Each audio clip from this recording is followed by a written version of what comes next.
So, Hare Krishna, everyone. Welcome to the Thursday Learning Bhagavatam class. Today, our guest speaker is none other than Vrindavani Devi Dasi. This is the first time that Mataji is joining us. So, Vrindavani Devi Mataji came into contact with ISKCON through university preaching. She, like many of us, had many questions about ourselves. It was through this association she felt that many of her questions were answered. Passionate about reading, studying, and sharing what she had learned from Srila Prabhupada's writing, she became increasingly eager to study the Srimad Bhagavatam and give classes so that we can develop our understanding of God and march onwards on the path of bhakti. Following the instructions of a spiritual master, His Holiness Shiva Ram Swami, we are excited to hear Krishna Katha of Canto 7, Chapter 9, how Prahlāda pacifies Lord Nṛsiṁhadeva with prayers. Hare Krishna, Mataji, welcome to the Learning Bhagavatam class, and over to you, Hare Krishna. Hey Krishna, thank you so much for having me on and inviting me to speak today. I'm no expert at all in the Bhagavatam, but I definitely enjoy reading and chatting with the devotees. And that's why I like to keep the classes interactive as well. So, those of you who are able to put your videos on, that'll be absolutely great because then it'll be more personal. I won't be in the Brahmajyoti floating around. I'll see other devotees and then we can have some sort of discussion as well.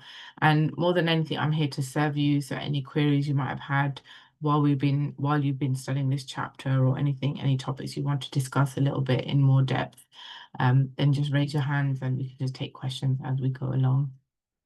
And I just wanted to congratulate all of you for being so dedicated on going on this journey of the Srimad Bhagavatam, this treasure house of knowledge. And in the Bhagavatam, in the beginning, it does say it's a conquest. The Bhagavatam is a conquest, like there's 12 cantos, there's so many hundreds and thousands of verses to go through, and you're persevering gradually week by week basis. So it's definitely a point to congratulate you all. So just start off with some quick prayers and then we can start on today's topic, which is chapter 9. Om Jnanatimirandasya Jnananjana Chakshuranmritam Yena Tasmai Shri Gurave Namaha Shri Chaitanya Manobishtam Stapitam Yena Bhutale Swayam Rupa Kadamayam Tadati Swapadantikam Vandeham Shri Guru Shri Yuta Padakamalam Shri Gurun Vaishnavamscha Shri Rupam Sagajatam Sahagana Raghunatam Vitam Tam Sajivam Sadvaitam Savadutam Parijana Sahitam Krishna Chaitanya Devam Shri Radha Krishna Padan Sahagana Lalita Shri Vishakam Vitamsha He Krishna Karna Sindhu Dina Bandhu Jagatpate Gopesha Gopika Kanta Radha Kanta Namastute Tapta Kanchana Gaurangi Radhe Vrindavaneshwari Vishabhanu Sute Devi Pranamami Hari Priye Panchakalpatarubhascha Kripa Sindhu Bhayavacha पतितानां पावनेभ्यो वैष्णवेभ्यो नमो नमः नमो विष्णुपादाय कृष्णप्रस्थाय भूतले श्रीमते भक्तिवेदान्ता स्वामिनेति नामिने नमस्ते सरस्वती देवे गौरवाणी प्रचारिणे निर्विशेष शून्यवादी पाश्चात्य जय श्री कृष्ण चैतन्य प्रभु नित्यानंद श्री अद्वैत गदाधर शिवासादि गौर भक्तवृंदा Hare Krishna, Krishna Krishna, Hare Hare, Hare Rama, Rama Rama, Hare Hare. Om Namo Bhagavate Vasudevaya. Om Namo Bhagavate Vasudevaya. Om Namo Bhagavate Vasudevaya. Narayanam Namaskritya Naram Chaiva Narottamam Devim Saraswatim Vyasam Tato Jayam Udhiriyat Mukham Karoti Vachalam Pangam Langayate Girim Yat Kripatamaham Vande Shri Guru Dinataranam. Jai. So, warm welcome to all who've joined, and thank you so much once again for having me on. I thought before I start, and we have some discussion on this particular chapter, is there any burning questions or any kind of something that you really want to get out of today? So I'll make sure that I can kind of address it, because with anything in the Bhagavatam, there's so many different angles and themes and ways in which we can cover everything. But I just wanted to maybe gauge if there is anything in particular that you would like to cover. So you can either write in the chat or you can just unmute and let me know.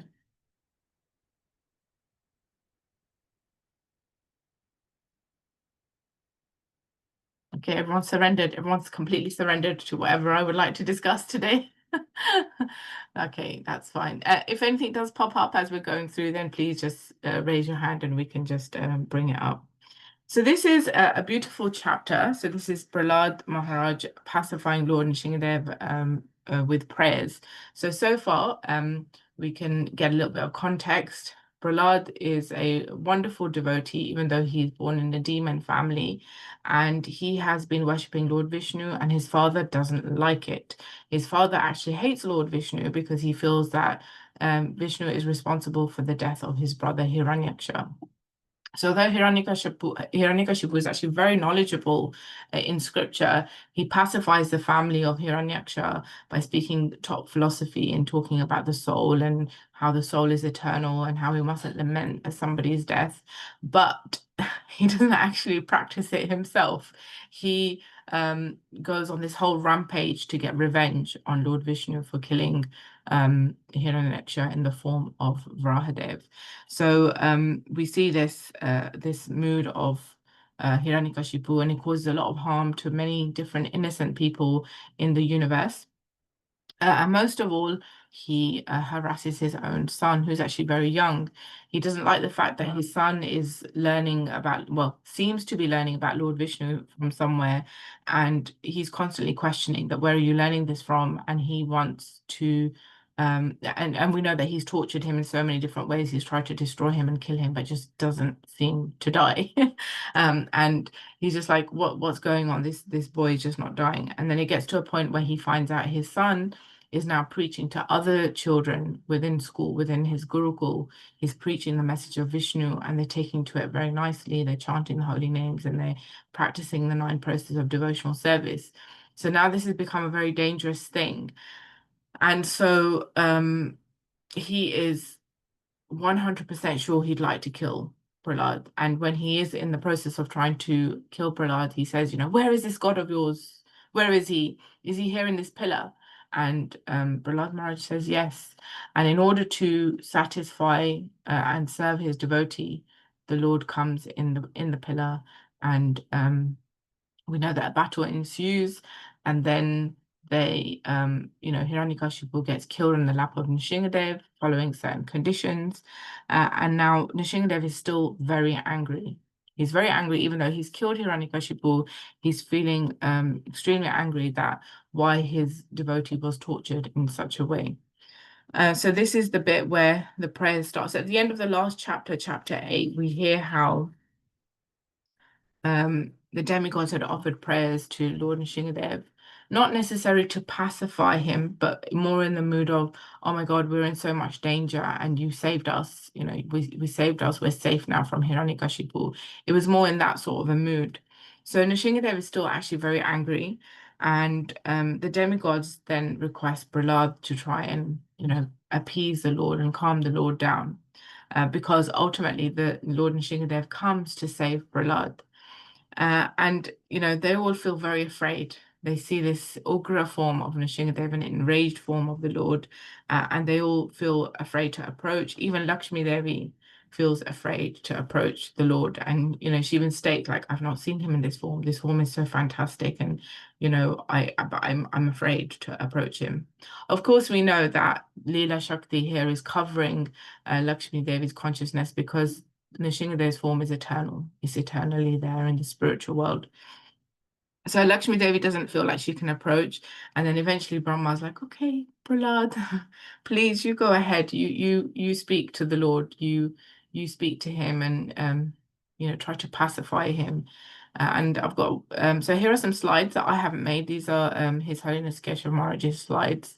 I'll just quickly go to the bit that we're on. There's a really nice picture of Prahlāda approaching Nṛsiṁhadeva. So his enraged entrance. So the Lord's appeared, and now we're going to hear about him pacifying. So here is the battle. So a lot of the time we think that Nṛsiṁhadeva only appeared at twilight, but actually once we read the chapter, we understand that Nṛsiṁhadeva comes a little bit earlier. They have a huge battle, a huge fight, and it's only at twilight he gets killed. Hiranyakashipu actually gets killed. And yeah, so here we see this beautiful picture. So you can see Hiranyakashipu's like torn apart, and also so many of the other demons as well are killed by Lord Nṛsiṁhadeva as they try to defend Hiranyakashipu. And you can see all the demigods here very much afraid to approach Lord Nṛsiṁhadeva. They're like at a distance. They're kind of like, you know, saying some sort of prayers. So here they've kind of like encouraged this little boy, Prahlāda, you know, please you go speak to Lord Nṛsiṁhadeva. And Lord Nṛsiṁhadeva is sitting here on the throne.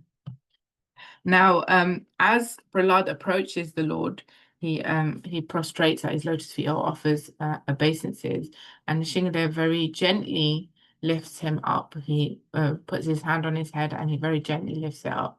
This is actually one of my favorite pictures of Lord Nṛsiṁhadeva. It shows how a lion or the Supreme Lord can be so aggressive to those who are non-devotees or those who are causing harm.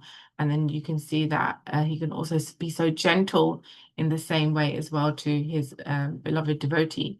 And Prabhupada uses this analogy a lot in the Bhagavatam. He speaks a lot about how, you know, a cat uses its same, you know, claws and jaws to kind of capture a rat and rip it to shreds. But in that same mouth, it carries its cub as well, its little kitten. It'll carry its kitten around very gently. She'll never harm her kitten. And same with a lion. A lion will pick up its cub within the same jaws and, you know, transport it around. But the same jaws are used to rip to shreds its, you know, meal. So here you can see Lord Nṛsiṁhadeva being very gentle and very sweet.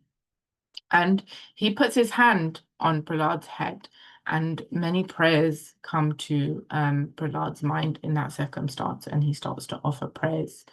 So does anybody remember another opportunity or another situation where the same thing happens in the Bhagavatam, where, you know, there may be a small child and they have seen the Lord and they're kind of a bit struck with wonder and cannot think of prayers, and then the Lord touches Dhruva Maharaj. yeah. Dhruva Maharaj. Yeah, wonderful. Dhruva Maharaj. And he's so shocked to see the Lord, Dhruva Maharaj is, that immediately he just forgets, you know, what he needs to say, and he's stunned. And then Lord Vishnu very gently places his conch, touches his conch shell on the head of Dhruva. And then all of a sudden, these beautiful prayers come from Dhruva's mouth. So here, a very similar thing. Lord Nṛsiṁhadeva, you know, touches Prahlāda Maharaj on the head in this way. And then Prahlāda Maharaj offers many prayers. At first, he feels ecstasy. So by the touch of the Lord's hand, he becomes freed from all material contamination. Okay, so this is an interesting one. How can Prahlāda be contaminated? We know that he's a great devotee of the Lord, so great that the Lord himself comes down to save him. So why would there be reference here to the Lord, to Prahlāda being contaminated in any way? Does anyone have any thoughts?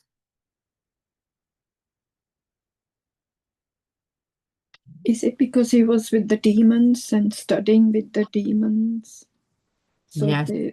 There might have been a possibility that he could have been taught something, or he might have taken something from his teachers like that. Or yeah, the association. Oh, wonderful, thank you. So we know that Prahlāda is pure and he's not contaminated. Oh, sorry, let me just turn off my WhatsApp so that doesn't disturb us.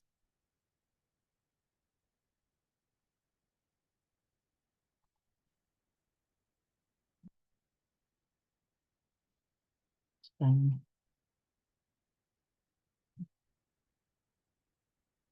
we go. I don't receive any messages all day long when I'm looking at my phone, but this 1 hour that I'm, you know, occupied, I'll receive lots of messages.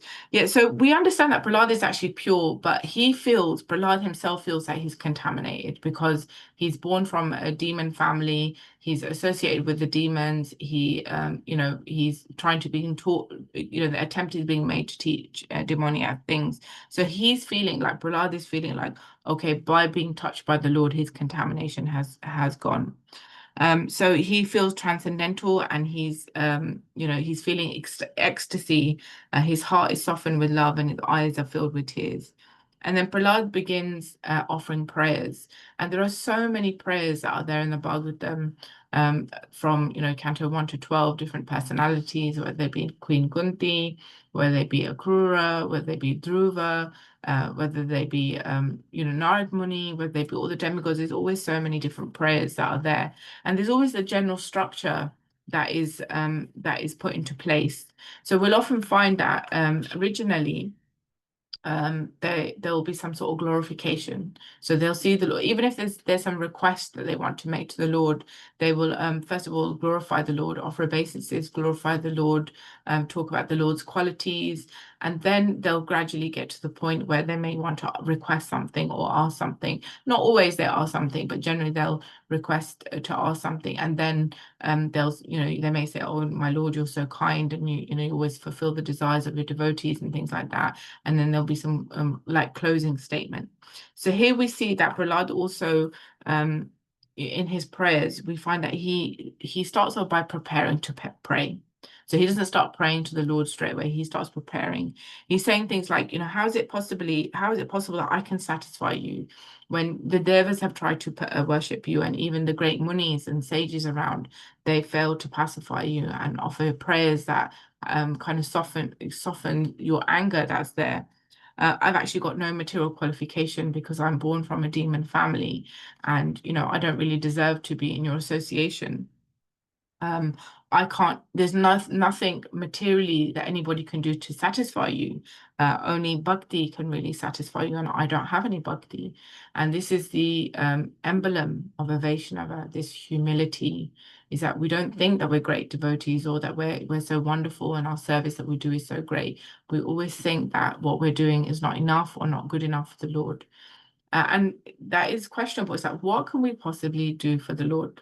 Right? He's got everything. He's created everything. He's got everything. He's fully satisfied. He's got all the opulences. What could we possibly do for him? Our prayers to him are nothing, really. There's nothing we can do to offer the Lord. But he loves that exchange, that loving exchange. He loves serving the devotees also. So that gives him great joy in doing that. So the only reason why we worship, and this comes up in the verses in the purports, that the worship of the Lord is done not to benefit the Lord. He doesn't really need anything from us. Krishna doesn't need anything from us. It's done for our own self, for our own satisfaction, for our own reformation, for our own purification. That is the reason why we worship the Lord, why we chant his names, why we chant his glories, so that we can connect with the Lord, so we can make our day or using our tongue and our words and our senses in speaking so wonderfully about the Lord and glorify him in that way. So it says here that then Prahlāda Maharaj talks about devotees who may have, like a Brahmana, for example, who may have so many qualities, but may not necessarily have the quality of devotion. So they may have patience, they may have resilience, they may be knowledgeable in the scripture, but they may not actually have any devotion towards the Lord. And Prahlāda is saying here that such a Brahmana can't even deliver himself, let alone everybody else. So even if we're born in a low family, but we have great qualities and we're doing bhakti of the Lord, then ultimately that's 100% acceptable to the Lord. That's what pleases the Lord very greatly. An example is given as well, speaking about the Chandalas. So the Chandalas are known as dog eaters. So there are, kind of classes of human beings that are on the poverty line. And for them, in order to survive, they will maybe kill a wild dog that may be around and eat that in order to, sustain themselves.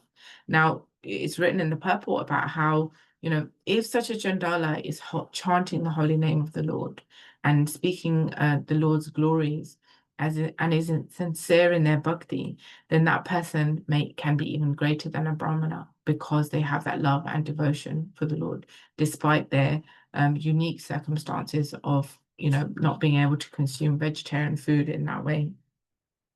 So sometimes that can be a bit confusing for us because, especially in ISKCON, we talk a lot about following the 4 regulative principles and the act of mercy.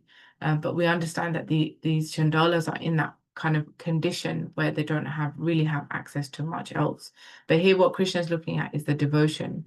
Their personal circumstances are what they are, but they're trying very hard to be very sincere devotees, and Krishna will reciprocate and give them better circumstances, either in this life or in the next life. And then in continuous of preparation to pray, Prahlāda Maharaj is saying that, he mentioned, as we just mentioned, that our offerings are for our benefit, not for your benefit. The Lord doesn't need anything from us. And so then eventually he surrenders and he says, actually, I've said all of these things that, I've got bad association. I'm born in such a family. I can't satisfy you in any way. But what I will do is that I will offer prayers as per my ability, the ability that I have, whatever little quality that I have, I will try and use that to glorify you in the best way in order to purify myself, not because you need it. So then verses 13 to 14, Prahlāda makes the request to give up anger. He says, look, everybody around is afraid. They're feeling very much afraid of you. And your anger was very much to kill Hiranyakashipu. And we feel grateful for you that you killed Hiranyakashipu. And the example is given that nobody laments when somebody kills a scorpion, right? The scorpion's always out to attack. Anyone that's around, it will attack. And kind of really pierce you. So, but nobody laments if that scorpion then is killed. So he's comparing his father to a scorpion, that, you've killed the scorpion, you've killed the evil person who's been harming so many different individuals that are dear to you. So, you no longer need to be angry. So he's saying, but what need is there to be a continuous anger, is not required there. And he says, ultimately, the reason why you come into the world is for your pleasure, for your pastimes. Right?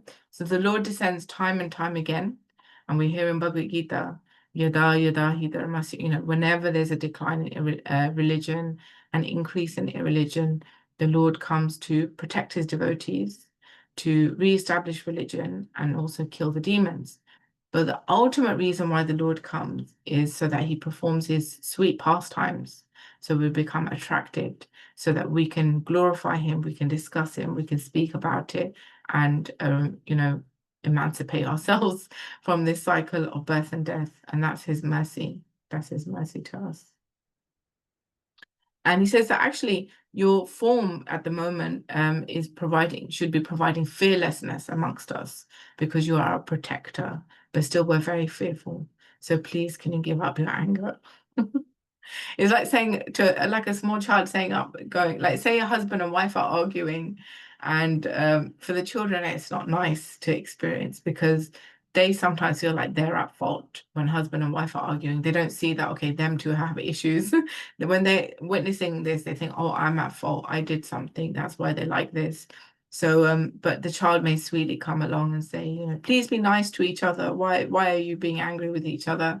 And immediately our anger can become pacified in that way. So similarly, Prahlāda is speaking these sweet words to kind of requesting the Lord to give up his anger. So is there anything that anybody would like to say or contribute before we move on and continue to the next section of the prayers? If I can just ask quickly, if that's okay, Mataji. Sure. One of the things that we do sort of talk about is controlling of the senses, and yet here we have the Lord being angry, and you sort of think, well, this is the Lord who is fully control of his senses. So it sort of makes you think, why is that? So the question is that why would someone need to why would Prahlāda in this instance would need to pacify the Lord?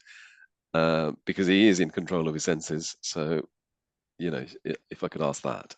Yeah. I think that's a brilliant question. So anything that actually exists in the material world exists originally in the spiritual world. So anger exists also in the spiritual world, but it's used in transcendence rather than for our own sense gratification.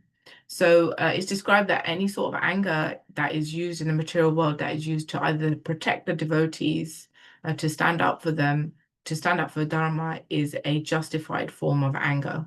So we hear in the Bhagavatam, the Brahmanas become angry with King Vena for being so disrespectful towards God and harming so many wonderful individuals. So they become so angry that they curse in that way. So time and time again, we'll see like curses or personalities getting angry, where that anger is totally justified when it's done in defense of the devotees or, Dharma.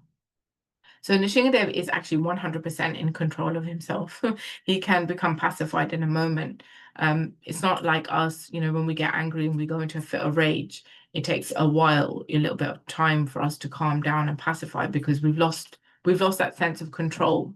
As is described in Bhagavad Gita, that, when we contemplate on objects of the senses, gradually we fall down into a material pool where we become, when our desires are not satisfied, we become very angry and we lose control. So the Lord has complete and utter control over himself.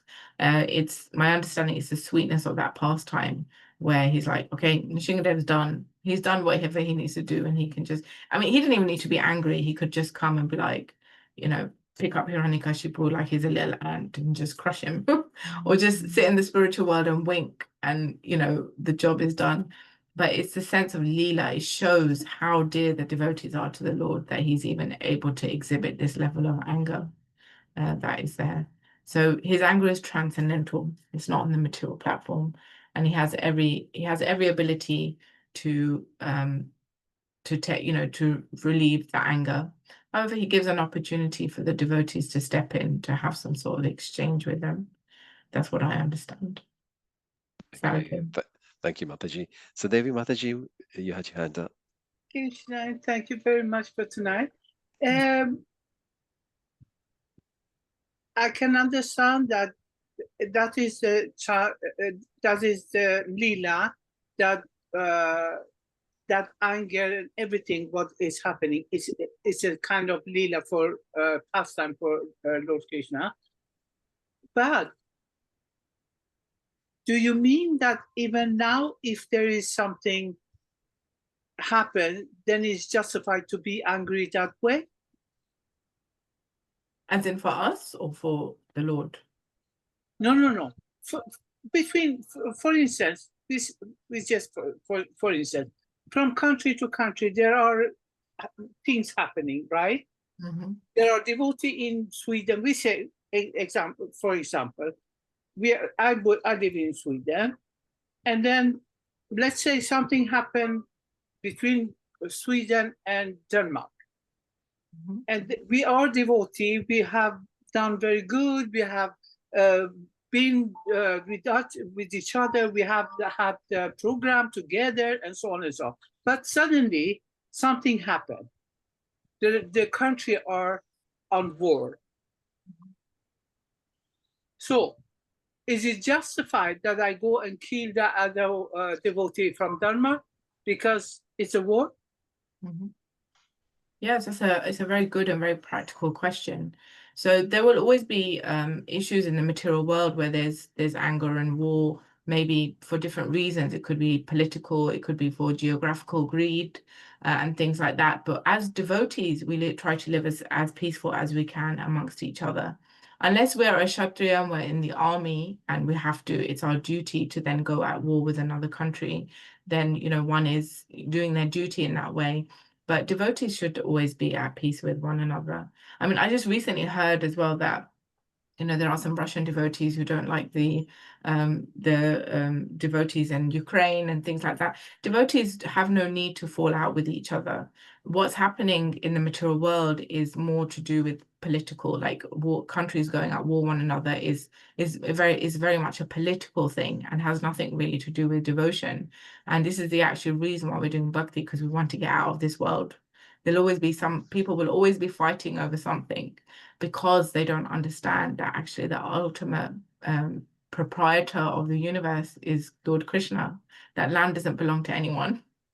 So there mustn't be any fighting for political reasons or things like that. So we don't get involved in things like this.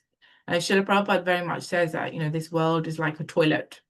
You do your business and we get out. We don't linger and we don't get involved in unnecessary things. So our journey here is to be devotional and to be at peace with the devotees. and for us to work together cooperatively and to not let nationality or national cause get in the way of our relationships. Because I myself have fled from the war. It was a war in Iran. I'm from Iran. And we fled. I didn't want to have anything to do with the war. So I told my husband, you know what? I'm not going to accept it. If you're going to army, he was a student. He was studying in the university. But certainly all the young people who were born in some kind of year, they had to go to the war. And I said, you know what? I don't have any war with the Iraq. I don't want it. So if you go, when you come back, you will not see me, you will not see the children. I have to say that so that he says no. And he said, no, I'm not going to do it. I don't like it either. So we fled from the country. But why I'm saying it is not always people, when it's a war, it's not always people are Kshatriya. You know what I mean? There are people that they are doctors, they are lawyers, but they forced to go to the war. You know what I mean? So it's not always it has to do with Kshatriya. Yeah. So it's not right to do, right? Yeah, war is a very difficult thing, and you know, I really do you know, empathize with you. You know, it's not easy being in a country where there's a war-torn situation, and I'm happy that you're with us and you're safe and that you fled and that the Lord is protecting you, and we can discuss here today together. So it's wonderful. Thank you for your points, Mataji. I think Shakti Mataji has her hand raised. If you Shakti Prabhu, yeah, Shakti Prabhu, would you? Yeah. Hare Krishna. Hare Krishna. Hare Krishna. Sorry, I just had my video off because I'm just getting the housework done. So, but I don't know if it's appropriate for you to ask this question right now, or maybe if you wanted to carry on and come back to it. So, as you were just reading through some of the text, I was just thinking about Lord Ramchandra, when he came back from battle. There's some sort of pastime where Urmila, who is Lakshmanji's wife, Dharmapatni, she was asking how they were eating because they were away from home, and as a female, she was just really concerned, like, you brothers, have you been fed? Are you been okay? And then I think Lakshman or Hanumanji says, oh, there were 3 days when they didn't eat anything, and they're recalling one of the days, and one of the days was when he annihilated and killed Ravan. Lord Ramchandra kept a fast because he was the king of Lanka, and as a day of mourning, he fasted, and then he actually performed some of his last rites. So my question is, he's Lord Ramchandra showing himself in the Kshatriya sort of clan, the caste. I don't know if Prahlāda was in officially in a Kshatriya. He refers to himself as someone lower, but being that his father was a king, was he Kshatriya? And then if so, did he observe any of those protocols where, for example, when his father passed away, did he perform like the last rites? Because Nṛsiṁhadeva is obviously Krishna and Vishnu, like you don't really need to, kind of thing. Yesterday we had a class and the speaker was touching on this subject about Shraddha because it starts on Sunday, and so you know, kind of I personally do it as a kind of act of duty. But did Prahlāda, is there any talk of did he do that, or like what's the kind of feeling around that, the thought? Yeah, wonderful. Thank you. So a bit of spoilers here for those of you who are still reading. So this will come up in the later chapters. We do hear that Lord Nṛsiṁhadeva encourages Prahlāda to do the final rites of his father. And he also mentions that it's not required. Prabhupada mentions in the purple, it's not actually required because the Lord kills Hiranyakashipu. So automatically he's liberated in that sense. But he says, but because you are a king, you have to set a good example for the main society. You know, whatever great people do, common men follow. So please do all the funeral rites in the appropriate way for your father. And also the same is there that Lord Ram encourages Vibhishan also to do the last rites of Ravan as well at that time. So yes, an essential thing. And generally, if somebody is in rulership, that also comes under Kshatriya. So Kshatriya is any rulers, leaders, kings, fighters, protectors, they all come under the Kshatriya Varna. Is that okay? Yeah, that's great. Thank you. Thank you. Any further questions? You mentioned that Hiranyakashipu has been liberated by Nṛsiṁhadeva, but they took another two births, isn't it? Yeah. In Ramayana and Mahabharata time. But actually, they're not liberated in that sense. So, what is your view on that? Yeah, I mean, ultimately, they're not even liberated. They're beyond liberated. They're actually pure devotees of the Lord. They're the Lord's associates. And we know for the sake of Leela that they come down repeatedly to battle with the Lord because he desires to wrestle. You know, when the Lord's going to wrestle, he's going to choose some good candidates to do it with. So he chooses his own associates. So they come in the form of demons. But they're liberated in the sense that, you know, in the loose sense of the word, that, you know, they're not taking birth. They're not having birth and death like we are. You know, we're conditioned. We're being forced to take birth, and we're forced to suffer, and we're forced to die. But these particular individuals, Jay and Vijay, are not forced to do this thing. They're doing it, you know, it's part of their leela that they're doing. It's part of their service that they are doing for the Lord. So in that sense, they're always liberated. Oh, thank you. That's clear. Okay, wonderful. Some great questions coming in. Anyone else? Sadhvi Mataji?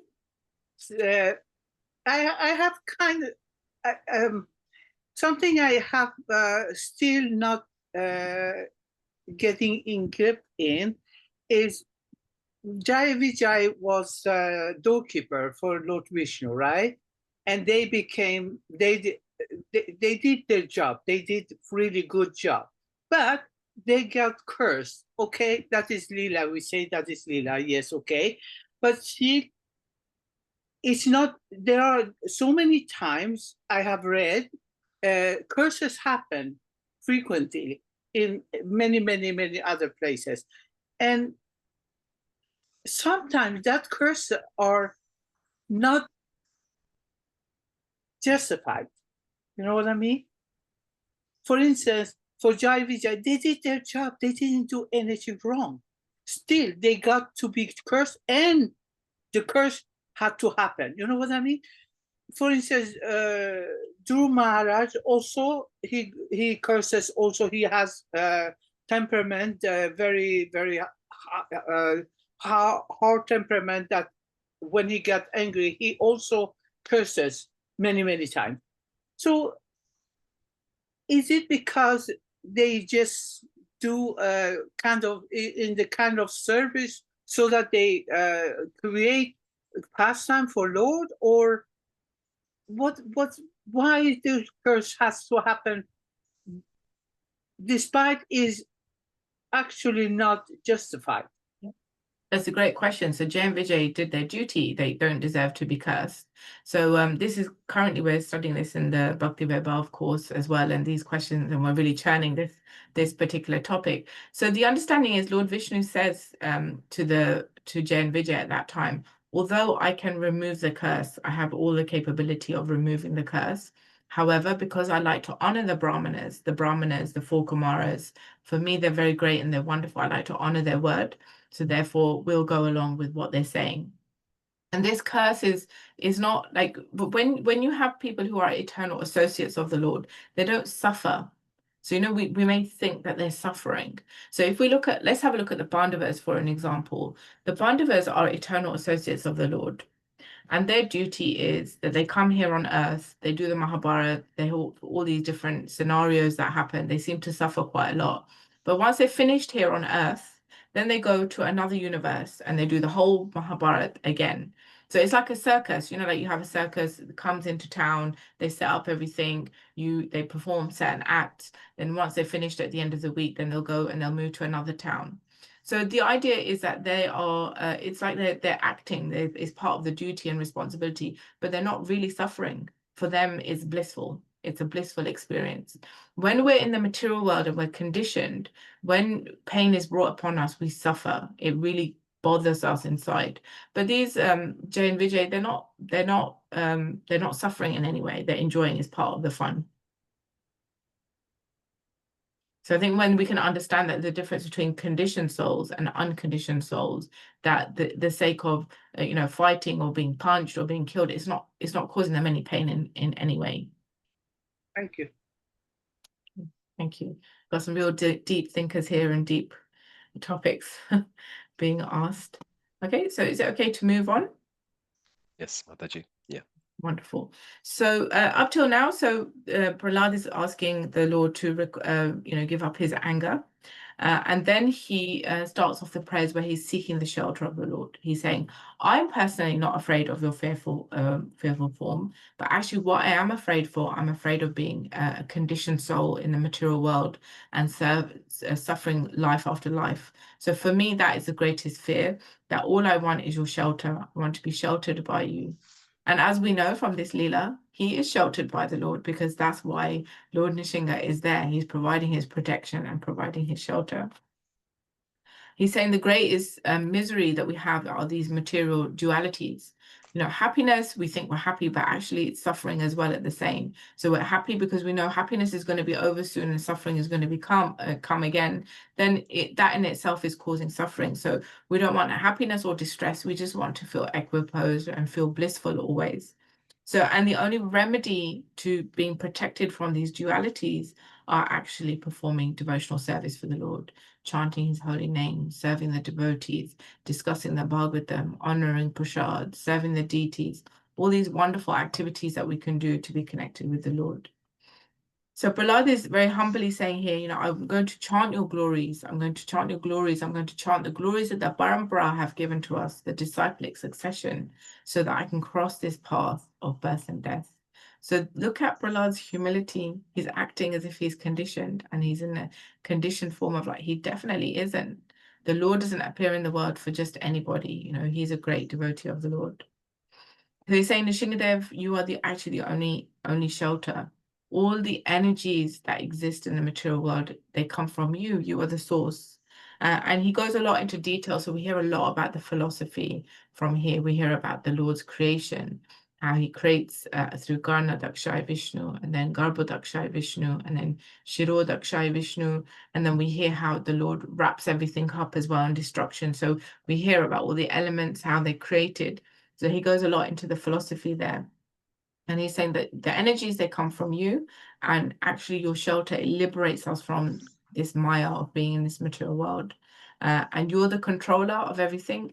That's why it's not so hard. It's very easy for you to deliver us from this ocean of suffering, birth and death. Then he talks about his previous experience. He says, I've seen the futility of having power. My father, Hiranyakashipu, he was in charge of the whole universe. So Hiranyakashipu wasn't just in charge of the lower planets, middle planets. He terrorized the entire universe, people from all parts of the planet or universe. Even Narad Muni, who is a pure devotee of the Lord, would sing glories of Hiranyakashipu in his presence. He'd be like, Jai Hiranyakashipu. Can you imagine Narad Muni? Narad Muni only ever glorifies Lord Narayan, and but he's seen the futility. Prahlāda's like, my father, just with the movement of his eyebrows, he could destroy things, and he could get people to act upon just the movement of his eyebrows. People would be so fearful. But look at him now. You very easily just torn him to pieces and killed him. So what's the purpose? What's the point? What's the point of having such power? He said, so let me serve your pure devotee sincerely. So he's not saying, I want to serve you. He's saying, let me serve your pure devotee. He wants the association of devotees. He wants to serve them very nicely. And he's also saying that the happiness of this world is insubstantial, right? There's nothing, happiness comes and goes, distress comes and goes. Nothing stays for very long. And we can see this in history. There's been some great names of people who were in charge of certain regions, but now they're gone. All that's left is their name. And there's so many people that we don't even know their name. Then the next ruler comes and rules over. So it's just futile, basically. And then Prahlāda will talk about the Lord's mercy, the Supreme Lord's mercy. He said, you have put your hand on my head, but you've not ever put your hand in such a way on Lakshmi Devi, on Lord Shiva or Lord Brahma. And then he goes to this point, actually. He says, my Lord, you are not partial, you are reciprocal. So this is an interesting thing that Prahlāda has brought up here, because this entire Canto 7 is based on this theme, because Parikshit Maharaj asks the question that, especially from Canto 6, Parikshit Maharaj is asking a question that, why is it that the Lord seems like he's partial? Right? When Indra is in trouble, he will always seem to take the side of the demigods and, try to help them win their kingdom back. And he's always destroying the demons. So why is it that the Lord is partial? And, when Parikshit Maharaj is asking Sukadeva Goswami this question, Sukadeva Goswami mentions, actually, Yudhishthira Maharaj asked this question a long time ago to Narad Muni when the Rajasuya sacrifice was happening and when Shishupal gets killed. It seems that even though Shishupal is a demon, the soul seems to get absorbed into Krishna's body and then goes and gets liberated. Like, what is this? This is a demon. Things don't seem to make sense. So this question about the Lord, is he partial or impartial, starts to come up quite a lot in the theme of, it starts up just at the end of Canto 6 and it continues through Canto 7. And this is actually why we get onto this topic of Lord Nṛsiṁhadeva, because Narad Muni is giving the examples of the Lord, whether he's partial or impartial. So here Prahlāda is saying, you're not partial, you're reciprocal. You reciprocate with the relationship. So, for example, demons enjoy, fighting with the Lord. They enjoy this fighting spirit or hating the Lord. So he reciprocates then by also fighting back and going to war with these personalities. And, for those who want to love him, Krishna says in the Bhagavad Gita, for those that want to love him, he gives them the remembrance and the guidance of how to remember him. But he also states, those who want to forget me, I give them the ability to forget me. And there's those, who want to fight with him, he fights back. So the Lord is actually reciprocal. He's not partial in any way. So that's always an interesting point that comes up. And then Prahlāda Maharaj says, actually, I want to serve Narad Muni. He sees Narad Muni as his guru. He says, I want to serve him because he's the one who saved me. So if we go back a few chapters, we know that it's actually Narad Muni who taught Prahlāda Maharaj everything he needs to know about devotional service in the womb. So when Hiranyakashipu was off doing austerities, Gayadu, Prahlāda's mom, was, she was pregnant with Prahlāda. And the demigods came to try and kill Gayadu's baby, because they knew that Hiranyakashipu was, this huge demon, and his child would be equally demoniac. And they were like, it's better just to kill the child, otherwise this child will cause terror on the earth or in the universe. And then Narad Muni says, no, this child in the womb cannot be killed, cannot kill him. He's actually a great devotee of the Lord. You have nothing to fear. Please leave her alone. And then Narad Muni takes care of her in his ashram. And this is the words of the devotee coming true, that, he cannot be killed. Hiranyakashipu puts it to the test. He tries very much. He, throws him in boiling oil, throws him off a cliff, throws him under like elephants, wild elephants, serpents that bite Dhruva, and he's attacked with deadly weapons. He tried so much, but he didn't die. He's like, why don't you die? What's going on?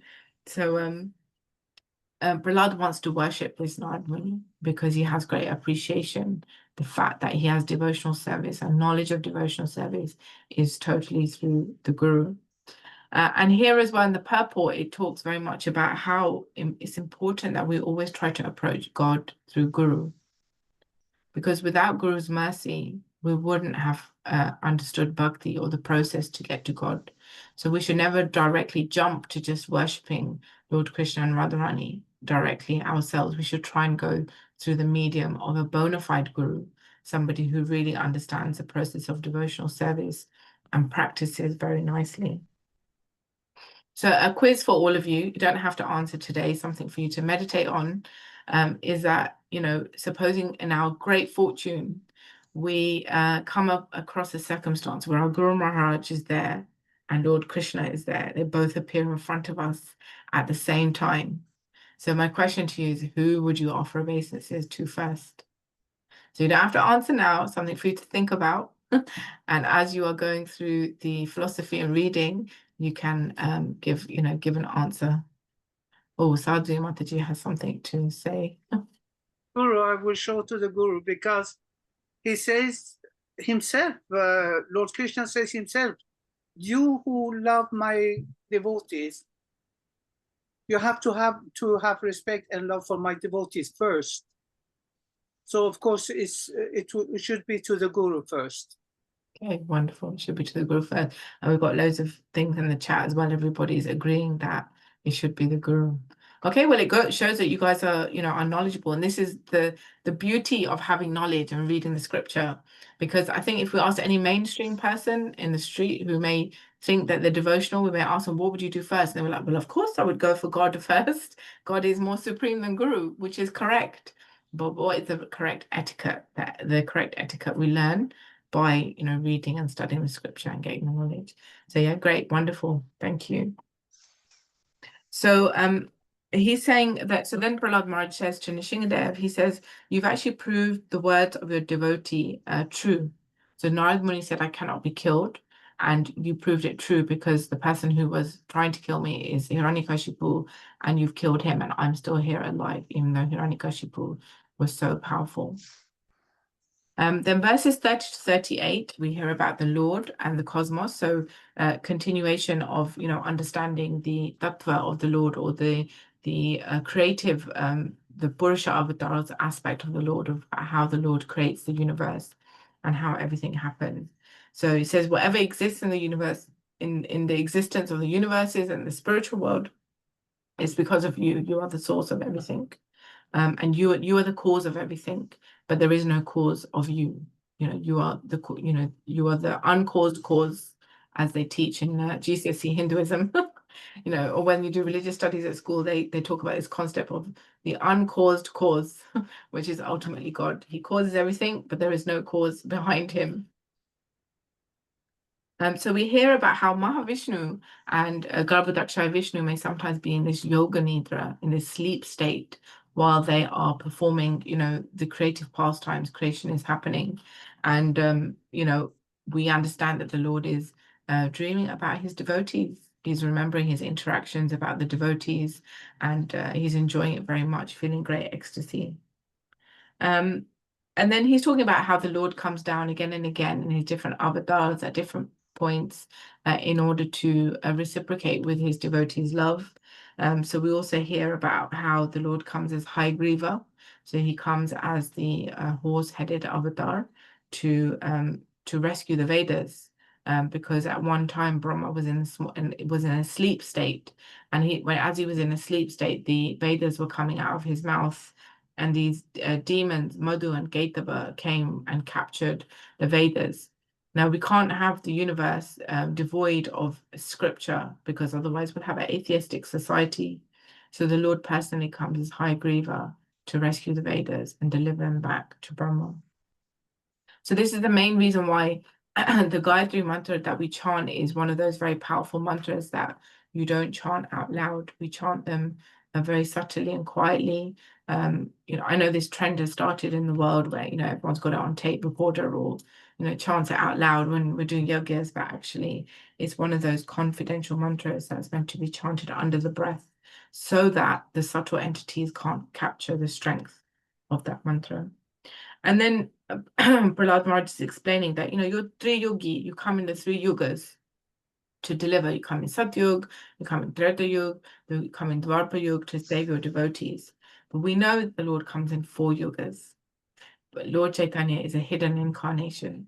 So his prediction is also given in the scriptures, but it's very subtle. You have to really look for it to find it. Okay, so I'll wrap up because I can see that we're running out of time, how quickly 1 hour just goes. So Prahlāda is actually very humble, and actually he says, I'm not praying that I go back to Godhead. My prayer is that, I want to take others back with me. I want others to hear about devotional service.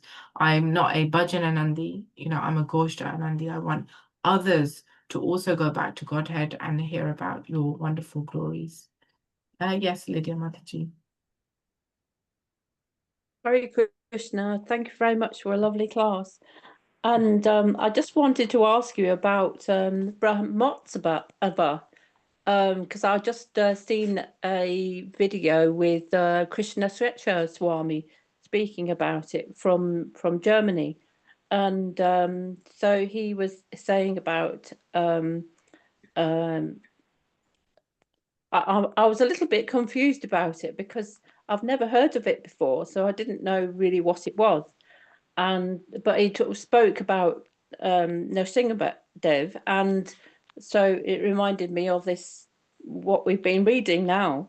So I just wondered if you knew anything about it. Yeah, I don't know so much about it. I've only heard about it in recent years, but correct me if I'm wrong, but my understanding is Brahma Mahotsava is when you're celebrating the installation of the deity.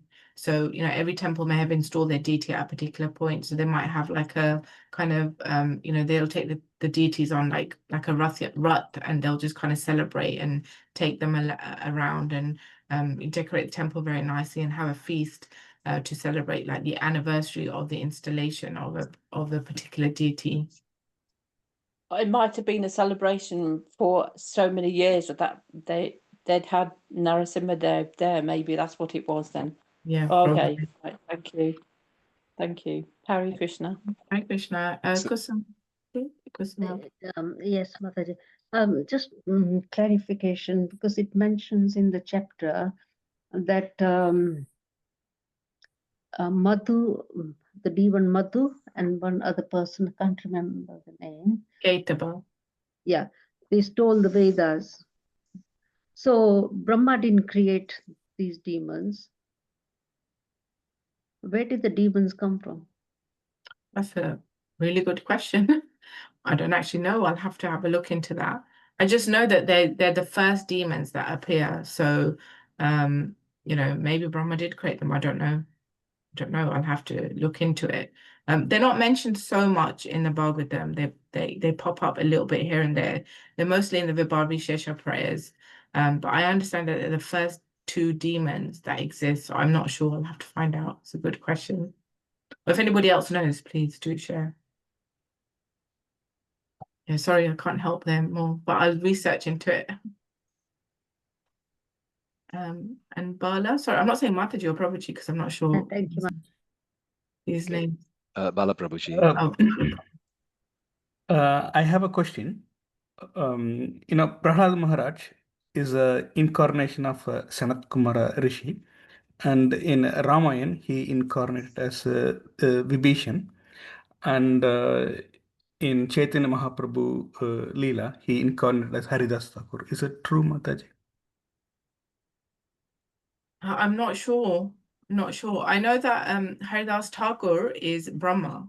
So that Brahma. I'm Okay. sure, but in terms of the others, my reading is not that wide. I'll have to ask one of my friends who actually does very wide reading. He's read a lot of the Puranas and stuff, so he'll be able to answer that question. So your question is whether Prahlāda comes as Vibhishan? Vibhishan, Sanat Kumara Rishi incarnated as Prahlāda and Vibhishan. Okay, I'm guessing that is not true, but I will double check because Sanatan Kumar in terms of like Prahlāda Maharaj is a Mahajan, like his role is eternal. So I don't know if it would be somebody incarnating as them or that he's a different individual as Sanatan Kumar. The four Kumaras are always there eternally doing leelas with the Lord, and teaching about the how to do meditation and all of that kind of thing. So I'll have to look into it, but I'm thinking no for now. For sure, Brahma is Haridas Thakur. Sometimes we hear that from the Panchatattva, one is half Narad Muni and half Prahlāda. So that would be Shivas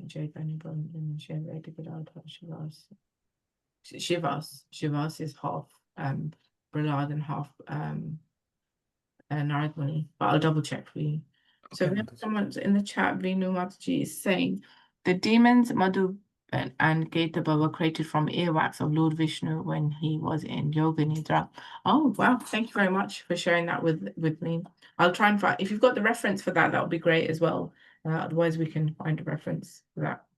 Sadhvi Mataji? You mentioned Mahajana. In my understanding, both Prahlāda and Bali Maharaj, both of them are demon, right? And both of them are Mahajana also. Yes, correct. So are you wondering how come how demons are Mahajans? Yes. Yeah. So it's a particular race. They're a race of people. Like, for example, I'm born in the Indian race. So amongst Indian people, we have got people who are great and wonderful and very devotional. And then we have demoniac type people who do all sorts of atrocities.